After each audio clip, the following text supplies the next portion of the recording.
A new experience every time. I had thought that Diane St. Jean might be attending today, but I guess she's not going to. Did I reported out on Roger, didn't I, that he had too much going on and it was. No, that's all right. Yeah. Yeah, no, but it wasn't really surprising. He's got a lot on his plate and he doesn't feel he can take on more at the moment. Did people have a chance to take a look at the minutes? Yep. Any issues with them? Okay, what I think I'm going to do from now on, since I've made a point of making sure we get action items out of each meeting, I'm going to review the action items each time to see if we hit on them, if they've been delayed, things like that. It just seems like it's a good way to track what's going on and keep ahead of it. So Cindy did contact Diane. That's why I was hoping she would be here today. She has limited interest. She does not want to take on things like social media for the group. She said she might be interested in getting involved, but it seemed to be limits to, in regards to what she had done for the library and what she would be willing to take on for the group. So, still, I think it would be great to talk to her, see where her interests lie, see where her skills lie, and what she might offer the group. And we're getting pretty low at the moment, and should be looking for people. I will get into the Poverty Plains presentation to the select board and where that went, as well as the tax enclosure. The rest of the stuff is kind of superfluous. Okay, minutes are accepted as presented, no changes. Okay.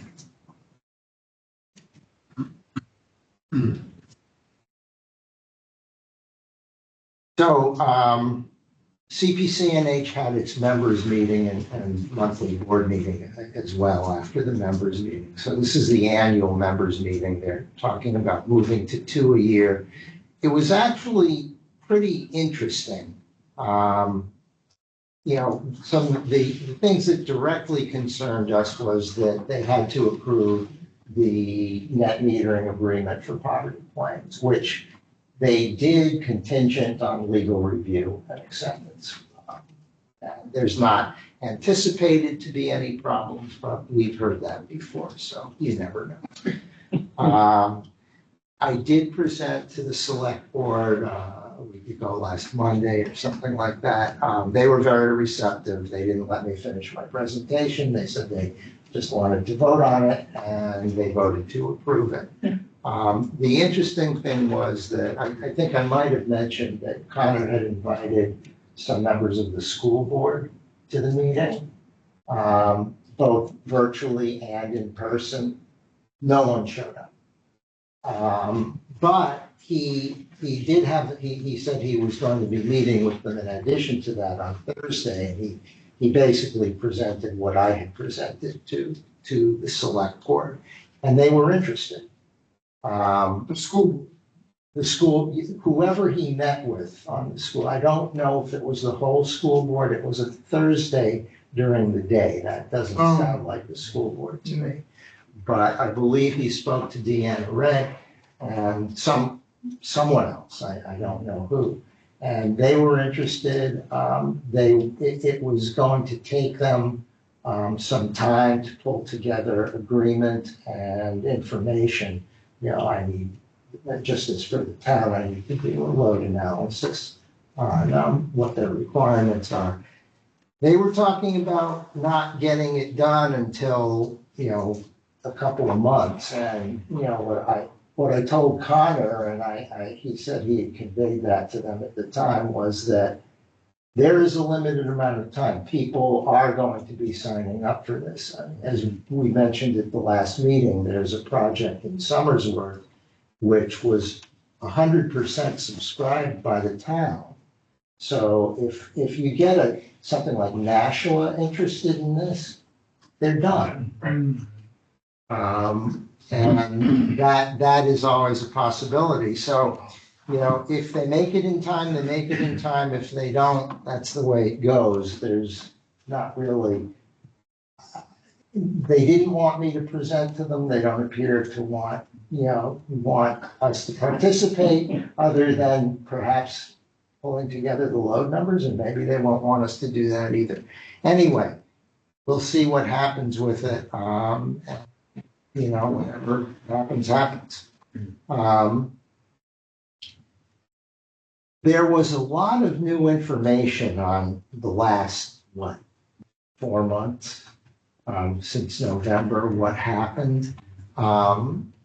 And it was much more severe than I had thought. There are risk management guidelines. There's a risk management policy document. There's a risk management group. And they have very strict guidelines on how much hedging has to be done, how far in advance. And apparently a lot of those risk management regulations were violated. If there are also regulations about what has to be done if there's a violation, who they have to notify, the actions that have to be taken, things like that. And Clifton Below is saddled with the responsibility that if he realizes that a violation has taken place, there are certain actions that he has to take, and he did.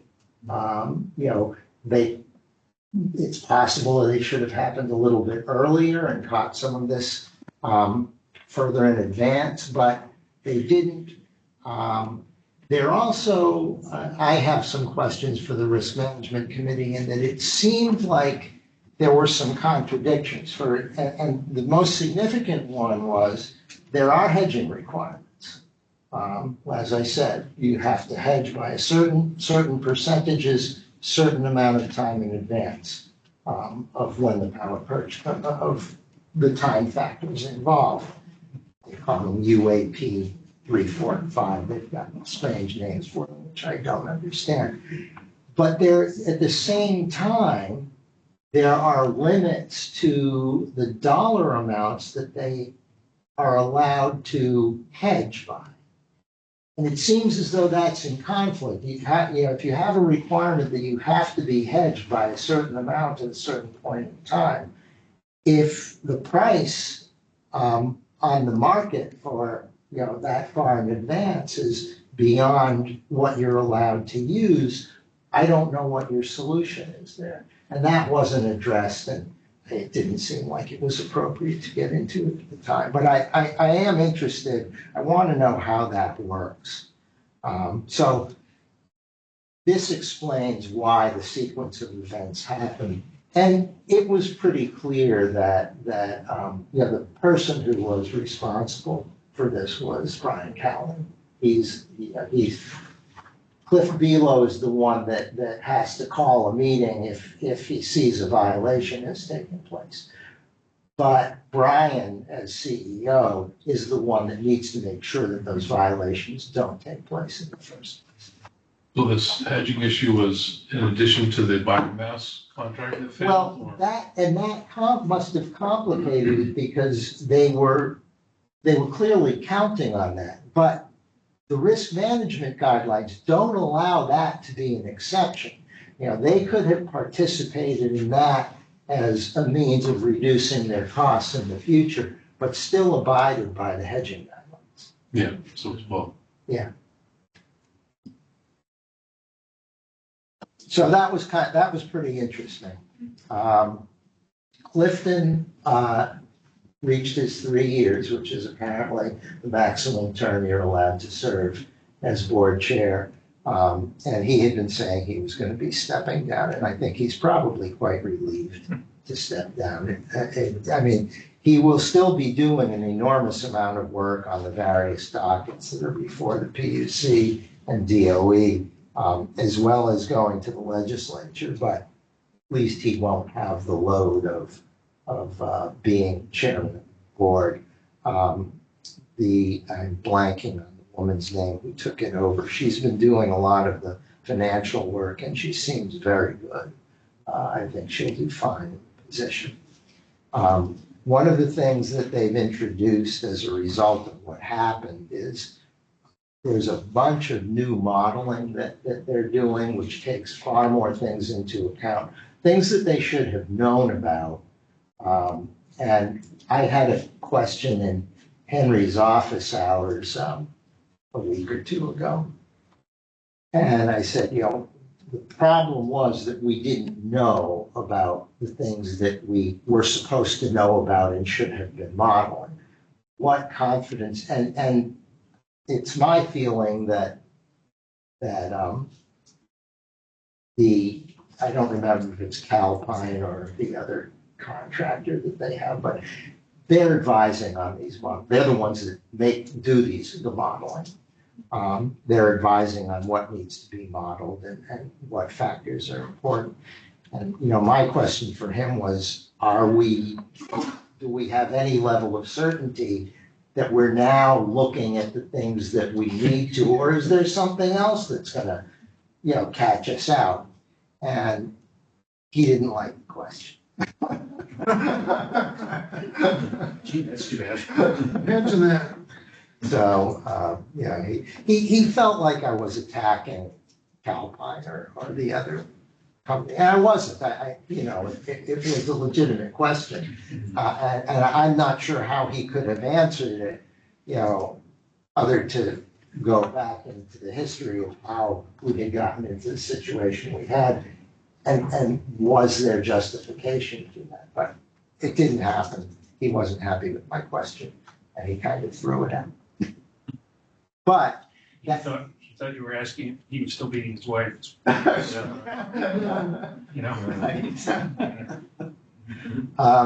any rate, they have put together a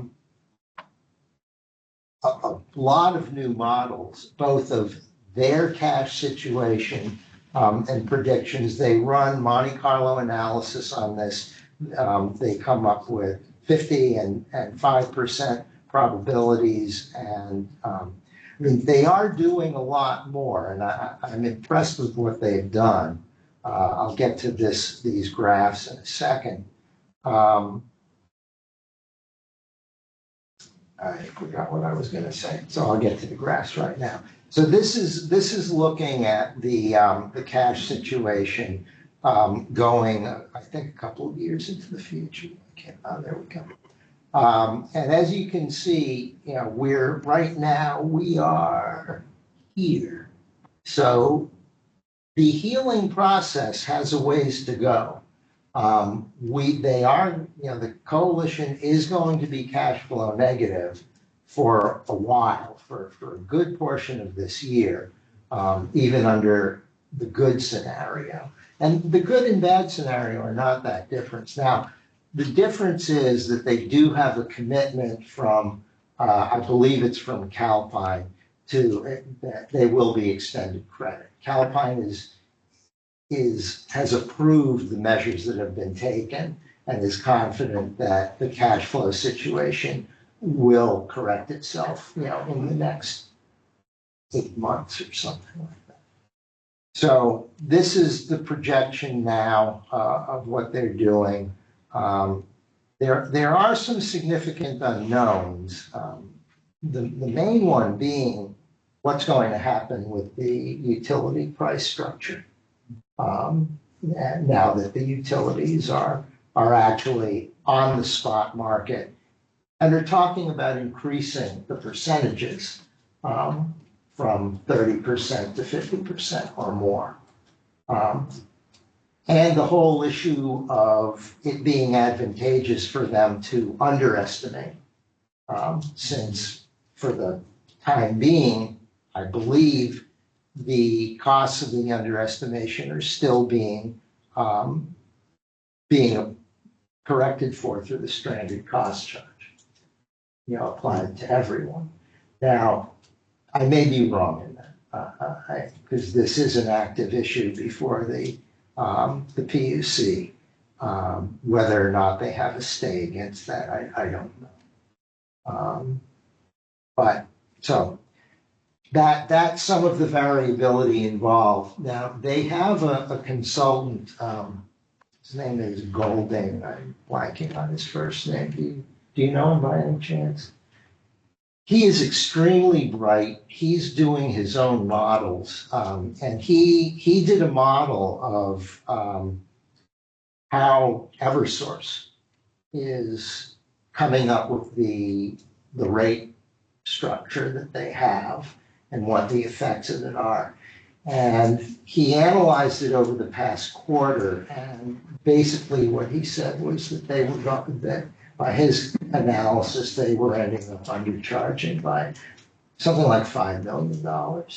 And he was apparently his results came out to be within an astonishingly low percentage of the amount. He was very close. And I would take with a grain of salt that his model is that remarkable that it would always do that well. But clearly he's on the ball, and this is being presented as part of the rate case to the PUC as why what's being proposed doesn't make sense. So we'll see where that turns out. Hopefully these models will improve the situation and will allow them to set rates reasonably. Do they have any data on whether they've lost customers? Yeah. Did I not put that in the opt report? Yes, I did. So the answer to that was that overall they said there had been no visible sign of reduction. And I haven't looked at the overall numbers, but I did look at Barrington, and there has been no change in Barrington. Yeah. I mean, most people have no idea what they're paying anyway, so I Well, yeah. a few percent make a difference.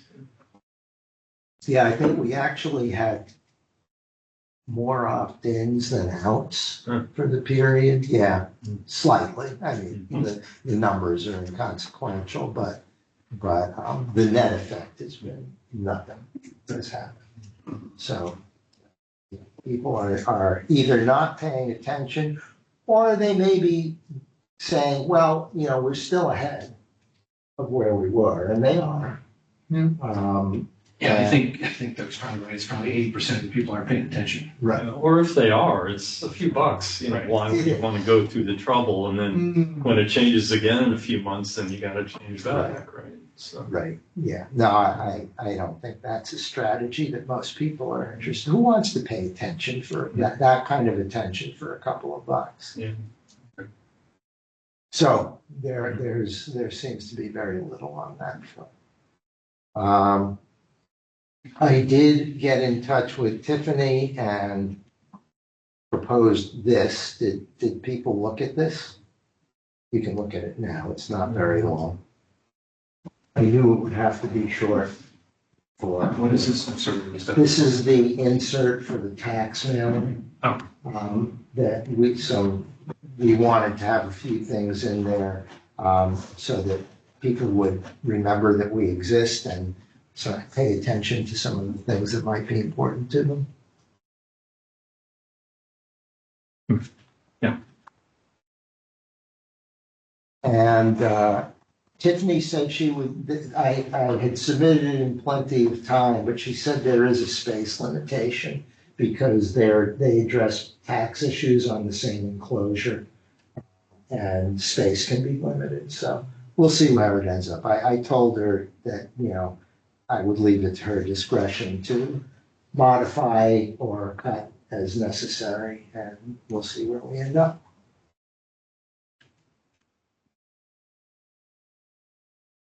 On the SolSmart front, it's been kind of interesting. We had originally gotten that baseline analysis, which I processed it. And what was weird is they in that analysis for each point that they go through, they have a little box that can be checked, which says, the current code aligns with SolSmart recommendations, something like that. All of those boxes were checked, Yet the text that would follow it seemed to be saying, there was all these problems. And so I had asked some questions at the meeting, a few meetings ago, and specifically on glare. I said, well, you seem to be recommending that we should change our language on glare. Can you give me some documented proof that says that glare is not considered a significant issue with solar installations? And it took a while for them to get back to me on that, but they did. I think I brought this up the last time. It turned out the website that they were referencing was NREL and it was gone. But I did find it on the Wayback Machine, so I was able to get to the sources, and they're good. But it still begged the question. And all of this was in regards to conducting a glare study. Nothing in our zoning ordinance says anything about a glare study. And a glare study, there's a very specific meaning to that. And it's expensive. And it's normally only done at airports. Yeah.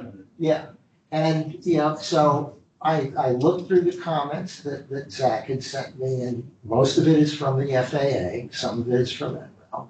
And basically it says there is no concern. Other than in airports, and even in airports, there's not much concern. So I decided I'm confused here. I don't know, here they have this box checked saying that we seem to comply with their best practices, but yet at the same time, they're also saying there seems to be these issues. So I got back in touch with Zach as their technical guy, and we went through the whole thing pretty much. And what it amounted to was our zoning ordinance is fine. It's not in there. There's nothing in there about glare. There is a statement about that there is a statement about glare, but it's just a statement. It says, that there shouldn't be, glare should not present a safety hazard, on roads or something like that. So there's a statement, but it doesn't say anything about a study. And that was the key issue. So what it really means is I need to make sure that Jamie and John are aware that this is not considered, for this and the other issues that were raised as well. And I don't remember what they were. They weren't that consequential. But they need to be aware that the statement in there is documentation that says this really should not be a consideration. Yeah. And Shouldn't it not be in the regs? Right. I mean, seems like it's just gonna cause somebody stress. Yeah, we could get a new building inspector to somehow. I mean, I've had one of these events. It's impossible to get your way out of.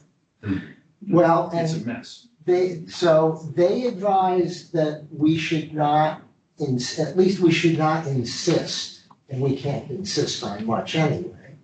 But we should leave it to them whether or not they want to change the zoning ordinance or try to change it. I mean, they're actually interested in changing the zoning ordinance in favor of solar installations in a few ways. I mean, they want to increase the by right amount that residential ground mount is allowed. They want to correct some of the height restrictions, although I'm not sure what they were saying about that. So they're not opposed to this. But it does get into the whole issue of, so the other thing is we don't have a statement, we're not supposed to have a statement about aesthetics, which is good because that one is completely arbitrary. I believe there is a statement about screening. I'll have to look at that. This sort of falls into the same category as glare.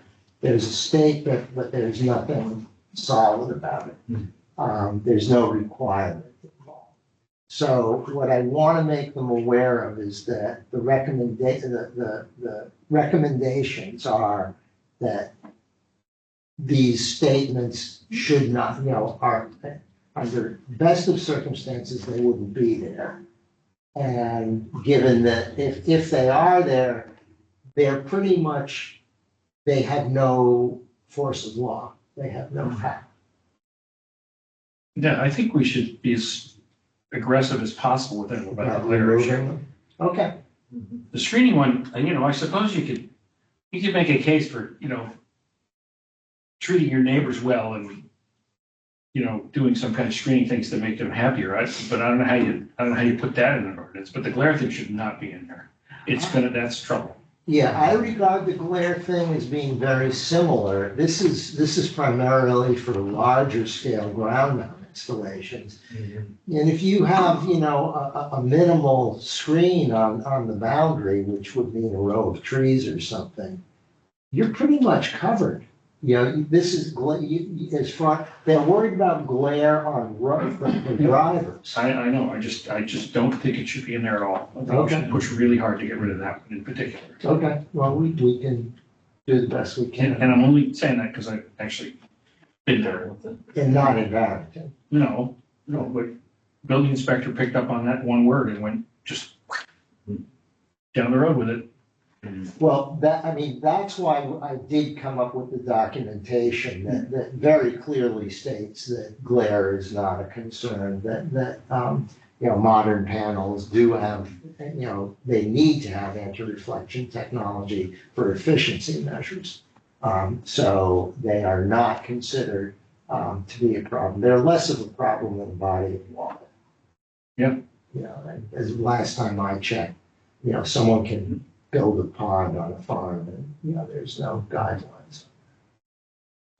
But we can push that and see where we get. Okay. What else? Oh, so are you working with Cindy on the checklist and the permit? Well, I sent you all the stuff that I sent Sydney, Oh, okay, that was it. but since we're on that topic, so I made a checklist. I pulled out every document that I can imagine that they want. Now, in general, the homeowner's not really doing that. No, I wouldn't think The so. installer's doing it, but I Right. suppose it's a good idea for them to be aware of the fact that all these materials are required. Well, are you thinking the checklist is for the homeowner? So you're thinking, so we're actually gonna do a checklist for the The installer that he delivers with the materials, okay. Yeah. So the stuff that I gave you is all relevant. Yeah, yeah, it Um, is. But did you look at their canned best I have to look at practices? that again, but Okay, it doesn't really. there's a lot to pull out. So one of the things that you want to think about, I was on their office hours today, and they talk a lot about expedited procedures. They didn't feel that in a town like Barrington, that was an issue. How long did it take to get an approval on Cindy's solar installation plans? A week or two, That's and hers broke the rules, so Oh, really? the height rule. And they knew that, so is that why it took longer? I don't know, no, I think they're busy, I don't Okay, think we have a problem, really. I Okay. just think that, they don't list specifically all the documents they want, really. they don't list anything. Right, so having a checklist that they give out with which I hope will be the solar only permit for the installer, will make everybody's life easier, I think. Yeah, did you look at the permit that I threw together from the one you had sent from Bethlehem? No, I haven't had time to. So you took the Bethlehem one and just modified it? Yeah. Because theirs is pretty good. Yeah, I thought so.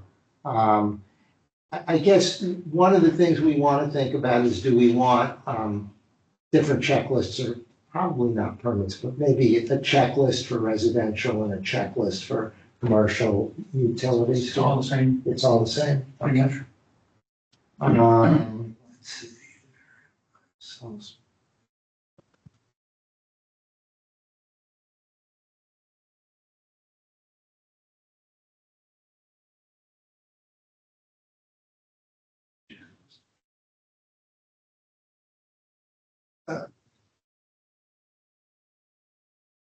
Now this thing's probably gonna crash.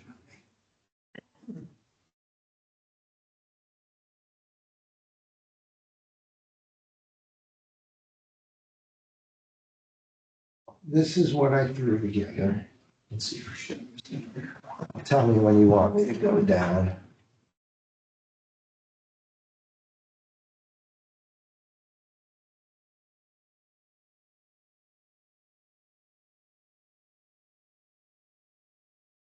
Yeah, I don't know whether they want panel information or not. They do, Okay, so that should go in here, okay, you yeah, know, model, yeah, you're right, model, yeah, and actually, so this is gonna vary depending on the number of inverters. Yeah. So you want the size of the inverter, okay, and same for the panels, right? yes. Rafter size, span spacing. So this is a question for them, whether they actually want engineering or not. More and more towns are requiring engineering on everything. They'll have to tell us that, right? If they do want engineering, do they need more than that, I assume? Yeah. So I use an online engineer now. And they want that stuff, plus they want pictures with a ruler of everything, size of the lumber, angles, all that stuff. So that's a good question. Okay, so the idea here is that we should get what we consider to be a good version of this, and then we should go to John and Jane. Right, exactly. And talk to Right, them. so let's do these things, you know, the inverter and the panels. Let me write this down, because I'll forget.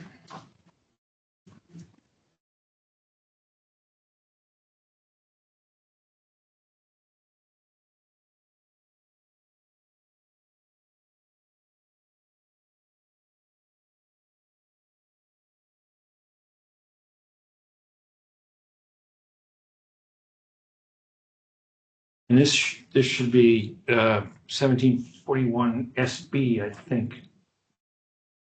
Oh, really? Your SA or SB, yeah. Okay, I guess I didn't look that up well. Thought it was just 1741. No, So you said inverter sizing?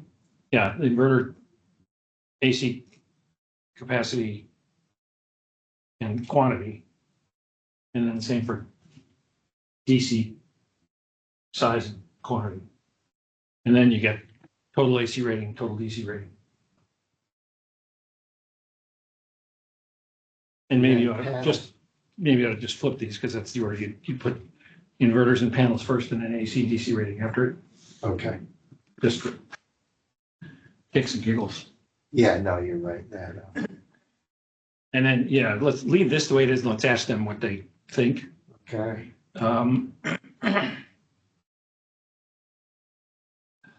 Yeah, site plan they're gonna want for ground mount system cost they're gonna want. Labeling your disconnects. That I think the main point there is a diagram of where they're going to have which labels and where the disconnects are going to be. Do they need more than that? Well, so I don't think the town cares where the disconnect is. Isn't it in code? It's really the utility that determines where the disconnect goes. Oh, Like on something smaller than 10 kilowatts, you don't even need one. really? So, Okay. you know, we might ask them if they care about disconnects, or they're just going to accept the utilities mandate. Labeling, they will have, we should ask them what labels they want. Okay. Because if you go to Trafford and you go to Dover, They want you'll get different two labels there and different you'll get locations. 27 labels there. Okay. So it's really, that's labeling is really up to them. Okay. I mean, utilities want to see labels, but it's really the building inspector, so we can ask them what they want. Yeah, I mean, I know that the code has some statements about labeling for inverters and things like that. I don't think they have anything for the actual array. The meter is supposed to be labeled. Okay. The disconnect is supposed to be labeled. Most towns don't require inverter label. I thought, Anywhere there's a circuit panel that involves solar has to be labeled. yeah, okay, that's what I mean. It's high voltage. Well, it's just feeding from two directions. Anything that's fed from two directions has to be labeled. Well, Let's get we'll into go that with Yeah. Jamie and John. description work is fine. What is the relationship there, how is the building department working? What is John's role? What is Jamie's role? Governor? John's assistant, John's Jamie's- assistant now? yeah, Jamie's the regular building inspector, Okay, and John's a part-time assistant building inspector. okay. Okay, so I had never had on a residential project a fire department inspection. I don't do it. So this is gonna get down to a discussion of procedures, because one thing that we are going to wanna do is document the procedures that need to be, this is part of the Soft Smart program, is documenting the procedures that they should expect to have to go through in the course of this process. Yeah, well, so long as they meet the setbacks, the fire department. Yeah, the rules are pretty easy, and I don't think there's, I mean, particularly residential fire department is nothing. the only reason this is down here is probably because there was something on the Bethlehem Okay. form. Yeah. Well, they have had fire department inspection on commercial stuff. Yeah, okay, thank you. But these guys, the fire department's never done anything. How many inspections are required for a residential solar installation? Well, it depends which town you're in. If you go to Dover, they want to inspect the racking before you put anything on the roof. Okay. These guys, They didn't do that. one inspection's all you need. That's fine, that's another thing we can ask them about, but, that will be part of the discussion about getting some standardized set of procedures for this, just to state that this is what you're gonna have to do. And it's only for residential, because for everything else, which is non-standardized, all bets are off the table, that's as So necessary. the checklist will still apply. It's all the same. Yes, yes, it will. It's the procedures that will apply. Okay, I don't think there was, I'm not sure about this statement of compliance stuff.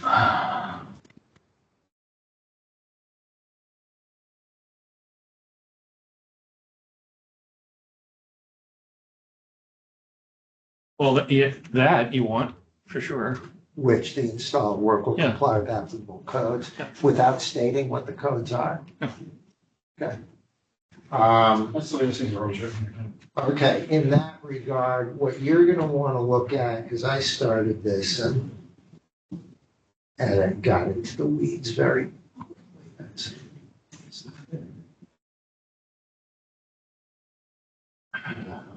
Well, this is it. So this is their generalized template for the checklist. Yep. This is gonna drive you nuts. Where do I find that? It is on the share. Everything is under so it's in projects, Sol Smart, permitting checklist. Okay. That's where all of this stuff is. So, All right, I'll try and fight my way through that this weekend.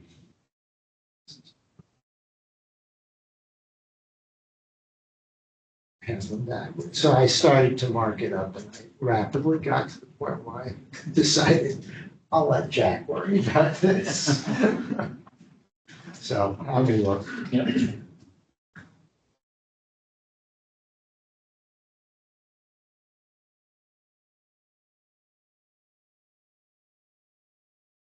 This hasn't crashed yet.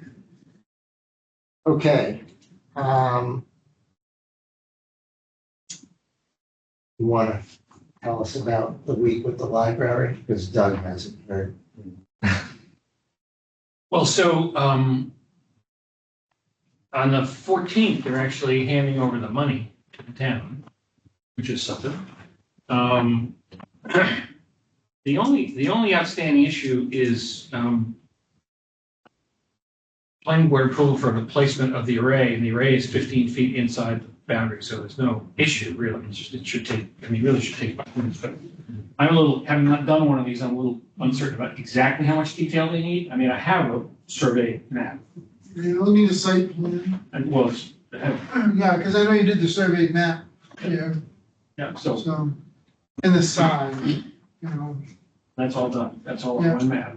And So I have to fill out 5 pages of crap. I was actually gonna fill it out and then bring it over here and sit down with those guys and say, okay, what else am I missing? What is in that 5 pages of, what is it they're asking? Well, oddly enough, they asked for map and lot numbers 5 times. And there's a lot of other questions they asked for 3 times. It's like, there's a lot of repetitive stuff in there. And then there is a 3-page checklist. 90% of it doesn't apply. So it's just, it's just a lot of repetitive stuff that you just have to fight your way through. we ran into that with just going to them about change of use of the library facility. Right. It's like 12 pages and most of it didn't even pertain. So that's where I am. This was the planning board part of it that Susan and I did. So that's where I am. I mean, if you want to look at this, since you've been over it. Yeah, and Susan and I can do the paperwork for the, well, I think she was gonna do it anyway. Well, I'm mostly For the through, planning so I'll board. send it to you guys. to look at. Okay, yeah, And then it's really the last issue. Okay, I mean, you can understand that having repetition is not good. I don't know why they have to do that, but you can understand that there would be large sections that wouldn't apply because they Yeah. have to deal with more general situations. Yeah. I mean, the interesting thing is that the towns are not required to adhere to their own rules. Yeah. So technically, we don't even have to do this. It's really a courtesy. yes. Yeah, it's a courtesy, True. Really? yes. When you say towns don't have to adhere to their own rules, you mean town facilities don't have to, but. Municipalities businesses do not will? have to, Adhere to their own rules. Wow. it's a courtesy and a transparent thing. Yeah. Transparency. Okay, but businesses do. So Yes. if this Oh, were yeah. a commercial Yeah. Oh, yeah. operation. Yeah. I see. Yeah. But again, as a courtesy, Is that a well-known legal exception? Is that a stated Yeah. legal exception? Really? State of New Hampshire, so that's, they haven't signed a contract yet. We're fooling around with Primex. Primex always is fussy about it. That's the insurance company that did that. Right. Minor stuff. And the town attorney hasn't opined on the contract yet either. jeez. There is one funny thing. This is a funny little thing about the way these contracts have to work now. In order to get the state rebate, you have to have a 5-year warranty for your installer. Is that new? No, it's been that way for a while. Um, If you're getting a bond, no bonding company will bond a 5-year warranty. They won't bond beyond 2. Oh, well, that's an easy out. Well, so there's a contract and an MOU now. There's a contract to the town that says 1-year warranty, and then there's an MOU that goes directly to the town that says you actually have a 5-year warranty.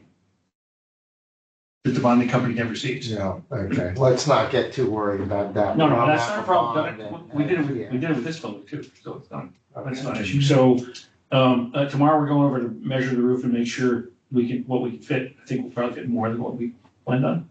And then Monday, we're meeting the excavator to figure out what it's gonna take to trench Yeah. out there under the sidewalk, and who knows where all those tanks are. There's a bunch of tanks out there. So that's the last The one. contractor seemed to know that pretty well. That's why we're. It's on the site tomorrow. plan, Is there a site plan that shows the there tanks? was a site plan, yes. Okay. Yeah, they should have that. And I'm pretty sure that the direct line from the conduit under the sidewalk out to where you're proposing the way, I'm pretty sure there was nothing in the way there. But you should obviously check to be Yeah. sure. So that's the last piece, really. I mean, we have the panels, we have the inverters. But it doesn't look like it's gonna start till June just because of the planning board. We can't go to the planning board till the 8th, 5th or something. Yeah, something like that, Of, June. well, it's not that far off. No. When is the library supposed to open?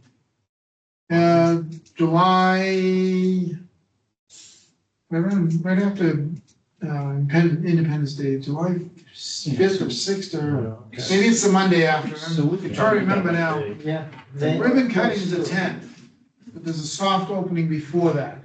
Okay. No, well, it'll be close, but. Yeah, so one other thing, not specifically the library, before I forget this, there's been some rumbling in the State House about getting rid of Rex. Yes. Well, More than rumblings. Well, Getting- we don't sell any Rex in New Hampshire. Okay, yeah, that's basically the coalition's take too, getting rid of wrecks or getting rid of the renewable portfolio. All of it. The RPS, All of it. yeah. Regarding solar, yeah. Yeah, so, but Nolan doesn't even sell in New Hampshire anymore. They just stopped. So it's all, so we don't, it doesn't affect us at all. Well, the coalition is still selling until, they get rid of the RPS requirement, which is, actually,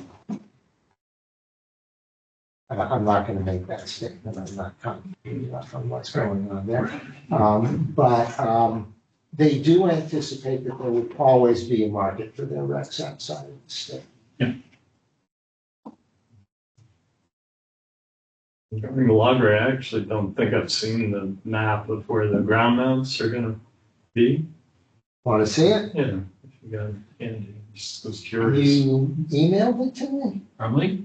Okay, hang on, I have to stop sharing. Into the driveway on the banking, It's like in the back. All the way in the back left corner.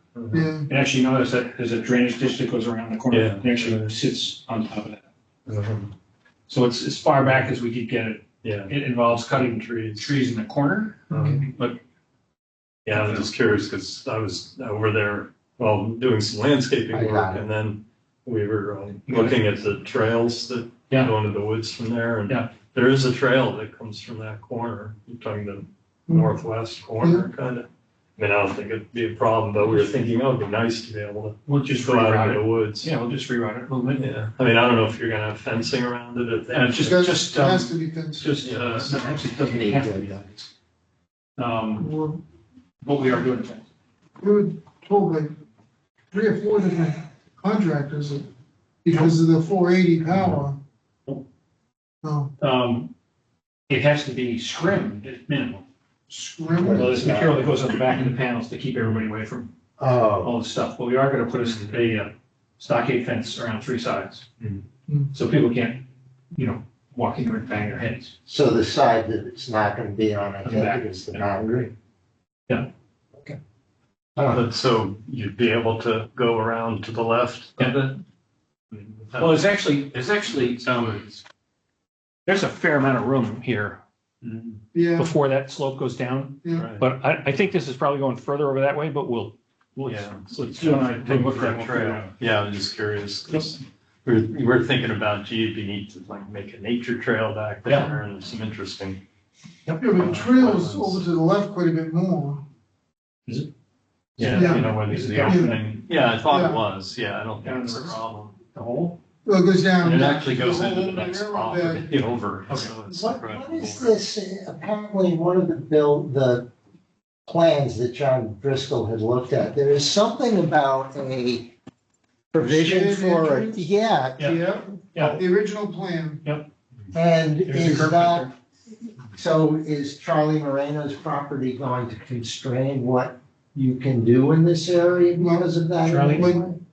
Charlie, when I talked to Charlie about the array, He was fine with it. and not only fire, he said, cut all the trees you want. Yeah, So this, Charlie's a good neighbor, Okay.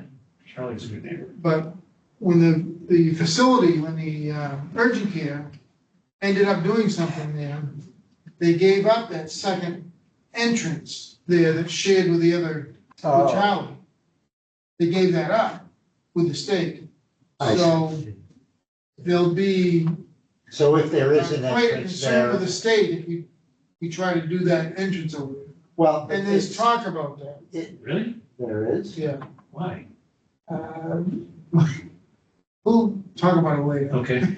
Because I thought, that the trustees' big concern was they wanted to keep as much of that area as an activities area as possible, and they Yeah, were, you see where the trees are, you see where the edge of the trees are? yeah, Over to the right of the array, that yeah, area there, there's septic leach fields over there.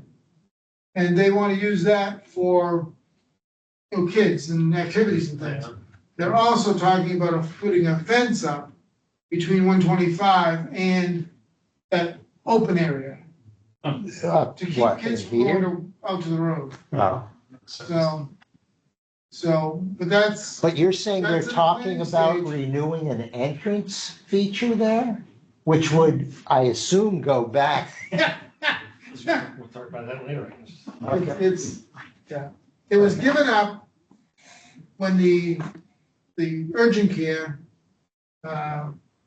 did what they did, Okay. and they gave that up down the road. So if Charlie wants to do something, he has to do it on his land. Yeah, I mean, Okay. and that's his problem, not his problem, but the state will give him an access to that water. Right. You know, so we'll talk about that later. Okay. No, and that is pretty much what I had. Jack, I'm gonna let you do that was an interesting article, and it's come up in a few other places. Yeah, so it's been a couple weeks since I've read it, but basically, if you spend any time on Facebook looking at energy issues, everybody's screaming and yelling about taking up valuable farmland, and the truth of the matter is that the energy density of corn ethanol is like 1/3 that of a field full of salt panels. I mean, per square foot, the difference is striking. Yeah, so they basically said that 1 acre of, it's a 1 to 31 Is that what it was? ratio. Yeah. But, the ethanol has always been a boondoggle. Yeah. It's not effective for what they're claiming to use it for. Right. And it's always been a gift to the farmers. Right. That's Yeah, which basically was what it is. Probably the main reason it happened. And why it is renewed every time. I don't expect anything. No, I just thought it was interesting. Yeah, it was a good article. And actually, maybe something will happen because this is getting a lot of publicity. I've seen this in a few different places now. I don't think that the Anthropocene magazine is making huge inroads, but other places probably are. So we'll see. Maybe something will get done, but I doubt it. I think Well, it could be possible that farmers could make more money per acre they doing this as well. that's- That wasn't really in there. that is a thought. Yeah. Right. Anyone have anything else? Well, I'll just mention on the legislative front, the Senate Energy and Natural Resource Committee did pass the bill that kind of gets rid of offshore wind efforts in New Hampshire. Not that there was much really going on, but it gets rid of this committee and this development commission, and it changes the Office of Offshore Wind and Energy Innovation to just the Office of Energy Innovation. And it mainly is about promoting nuclear, which really annoys me. But they're saying, well, they can still look at, developments and see if there's a possibility of New Hampshire ever possibly getting involved in offshore wind. So they kind of left the door open essentially. And that was an amendment to what this House had done. But they passed it 5-zip. It's going to go on the consent calendar, which means, it's practically a done deal. Right. So that's where we're at. I don't know what that means for what they actually do. There's this guy his job description is offshore wind and nuclear, and somehow he's going to do both, and other energy innovation stuff. Yeah. So who knows? That reminded me of another thing that is peripherally related to this. There is a select board meeting on the 12th. This is the one where the library is going, or the library fund is going to turn over the funds to the town. So that's one of the things happening there. But the other thing is that Representative Barrington is going to be there. He is It's gonna be a long meeting. staunchly opposed to net metering, and I don't really know why. And I believe that most of what he's proposing is because what he really is in favor of is he wants to see work done on small modular reactors. I think that's what's going on. He is one of the key sponsors of the pro-nuclear. He's a nuclear engineer. Yeah. But Yes. this His background. argument has always been about cost shifting. They've always claimed there was a cost shift and they've never proved it. And we paid, in this state, we paid for 2 studies that say Right. there is none. Right. And there's 40 others nationally. It's just they refuse to accept the fact that Yeah. And so Yeah. the expansion of the net, so what's being proposed is an expansion of the net metering regulations to allow commercial installation. So right now, if you go up to near a 5 megawatt array, it is only municipal and governmental entities that can participate. Right. There's a proposal, I believe it's HB 106 or something like that. There's the proposal is to expand that to allow commercial entities to participate in that. They could build their own facilities, they would have to self-consume 20%, and the rest could be offered on a subscription basis to the general public. Why would he be opposed to something like that? It's an advancement in competition. It's a more competitive situation statewide. Well, because 20% of the power is valued retail. It's behind the meter, probably. If it's not, then there is no net metering benefit. It's just wholesale. No, there is a net metering benefit.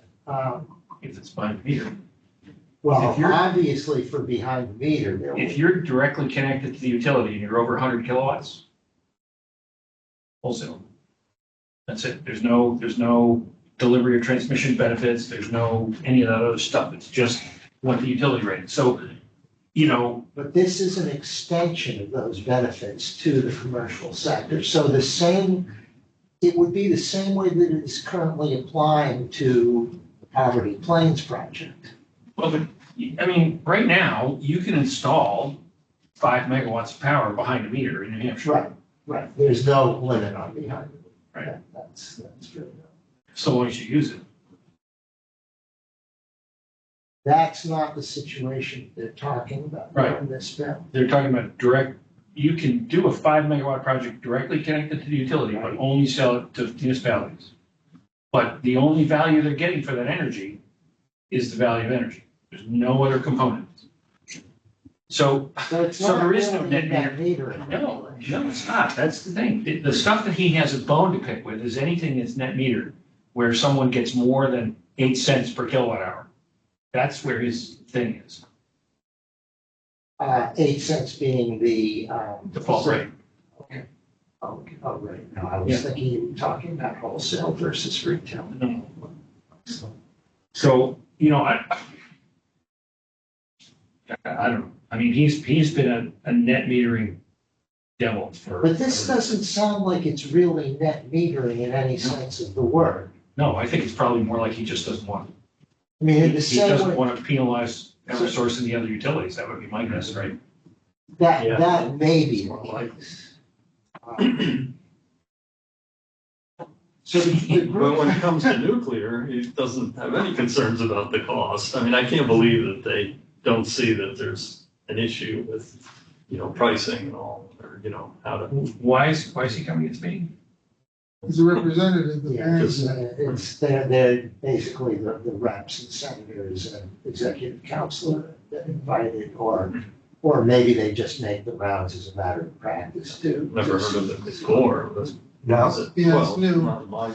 Trying to have them representatives come Actually by. I represent mean, people. it's an opportunity for the select board to present their views now. Right. Yep, That didn't, I mean, Senator Waters and Cassie Levesque are sort of a different situation.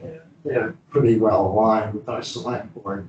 In any case, so there wasn't, I mean, most of what Waters talked about was the critical financial situation in the state, state funding. Yeah, that sounds really bad, but it didn't get into the energy issues at all. So I guess what confuses me here is the concept of group net metering is really not a net metering setup at all. No. Which is the way it sort of has appeared to me, but that is what it's called. Yeah. Okay. Yeah. I have one more little humorous tidbit. So you know that about 2 months ago, they canceled all the grants stuff at a federal level. Well, so 3 weeks ago, I got a letter from the federal government. And it said something like, I wish I should have brought the letter. It said something like, we know that you have a pending grant. This is to inquire if you still wish to move forward with that grant. And we recommend that in the process of making your decision, you work to align your project with President Trump's DEI requirements and that you're using the most efficient energy sources. Make sure your DEI is on. I thought they weren't allowed to even use those letters anymore. And you should go online and fill out this questionnaire to complete the process. So I go online and it's one question. Do you want to proceed? Yes. And that was it. What project was it? This was for the Deerfield School. It was a reprint. But it. What? Who was it? Do you know what agency it was? Department of Energy. No. It might have been the Agriculture Department. I'll have to go look. I'll have to find the letter. It White House. So I gather they're no longer encouraging minority-owned or women-owned businesses. I mean, that used to be a big That's deal. exactly, Yeah, yeah. and my banker said to me this morning, well, you did tell him you're two old white guys, right? I mean, that's. Well, let's do that. Great. Okay. I'm done. If you have any suggestions for me to send to the select board, you, Jack, I'm looking at you. That I should send to the select board in terms of what they want to say to Barrington. Send them, write them up and send them to them. Be nice to know what his intent was, because it really would be interesting to have a cost analysis in your pocket. If the word nuclear ever came up, that would be really. I mean, the levelized cost of energy on nuclear is higher than anything by a factor. Yeah. Oh, yeah. Four. Well, and these new ones, they have no idea because they've never And there's- built one. There's that. Right. And all the estimates they've had were total BS because, the utilities got suckered into. I actually know what he's gonna say in regard to that approach. He's basically gonna say that the cost structure is a result of the regulations, which are unnecessary in his view, which, so you can say, well, thank you for your view on that. We don't agree. Not in our town, thank you very much. I'm busy getting rid of all the regulations. So it'll be too cheap to meter, Has been forever. right? But ignore, I don't think having the nuclear facts in our pocket. I hope we don't get into that Yeah. because it's a waste of time. Yeah, well, I can't imagine what he's. I guess we'll see. If you want to see, come to the. No, I will. It's just part of the public Yeah, it's meeting, select right? board. So, but we probably can't ask questions or. There probably will be public comment period At the beginning. Just- Two, Yeah. beginning Usually. and end. and they didn't open it up for. Did I stay for the whole thing? They did two, one at the beginning, one at the end. But did they open it up specifically after Senator Waters or Kasson-Leveque spoke? I don't think they No, it's did. later on, I think. Yeah. Yeah. So no, there isn't much of, it really is an opportunity I mean, I'd be glad to send suggestions to the board. They've had, Joyce Capiello has asked for that. Well, let's chat about that a little bit. Okay. And that's this Monday? So, It's the 12th. oh, okay, so, Week from Monday. okay. Okay. In that case, I believe we can adjourn. It was a quick meeting. Thanks, everyone. Signing off.